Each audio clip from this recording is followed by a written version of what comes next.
ان میں سے نمبر 1 ایران ہے. اگر ہم چلتے ہیں عرب سے مشرق کی طرف تو ایران ایک اعتبار سے یہ بازی لے گیا ہے پورے عالم اسلام پر. پورے عالم اسلام میں یہ واحد مسلمان ملک ہے جس نے بہرحال اپنی شریعت اپنے عقائد کے مطابق ایک مذہبی انقلاب برپا کیا.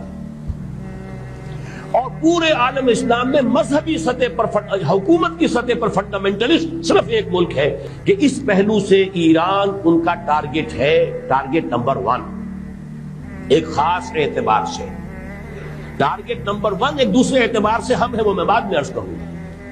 چونکہ حکومت کی سطح پر فنڈامنٹلزم ہے اور وہ آیا ہے ایک عوامی انقلاب کے نتیجے میں، پھر ان کے پاس تیل کی دولت ہے، اس کے خلاف اکنامک سینکشنز بھی ہو جائیں تو اگر لیبیا کھڑا ہو سکتا ہے تو بہرحال وہ بھی کھڑا ہو سکتا ہے.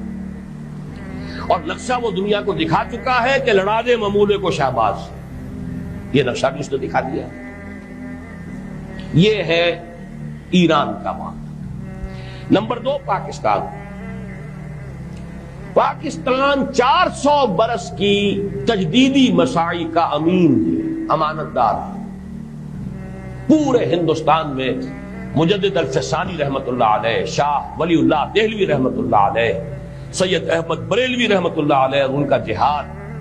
پھر اس 20ویں صدی عیسوی میں یا 14ویں صدی ہجری میں علامہ اقبال جیسا مفکر، مولانا مودودی جیسا مصنف، مولانا الیاس جیسا مبلغ، شیخ الہند جیسا مجاہد حریت، پورے عالم اسلام میں ان کا پیرلل کوئی موجود نہیں. یہ 400 سال کی تاریخ ہے. اس کی امانت اور اس کے نتیجے میں یہاں کے مڈل کلاس میں فنڈامنٹلزم کا ایک نیوکلیس ہے، اگرچہ حکومت کی سطح پر کوئی پیش رفت نہیں ہو سکی آج تک، بلکہ اب تو پسپائی ہو رہی ہے، اب پیچھے ہٹ رہے ہیں. وہ ہمارے ان سیاسی جو بھی زعماء ہیں، جو جماعتیں ہیں، ان کی غلطی ہے اور الیکشن ہی کو واحد میدان بنا کر اس کے اندر اپنا سارا وقت و توانائیاں اور قوتیں ضائع کر دینا. یہ ہے در حقیقت جس کا کہ یہ صدا مل رہی ہے کہ اس اعتبار سے تو پسپائی کی طرف ہے معاملہ، کسی پیش رفت کی طرف نہیں ہے. لیکن باہر والے تو دیکھتے ہیں نا کہ اندر کیا کچھ مواد موجود ہے. اگر مڈل کلاس میں وہ فنڈامنٹلزم کا بارود موجود ہے تو کسی بھی وقت اس کے اندر جو ہے وہ کوئی دھماکہ ہو سکتا ہے. دوسری بات جو ان کے لیے ایک اعتبار سے ٹارگٹ نمبر 1 ہمیں بنا رہی ہے وہ ہمارا ایٹمک نو ہاؤ ہے. پورے عالم اسلام میں اور کسی کے پاس نہیں. اسلامی بم اگر بنے گا تو یہی بنے گا.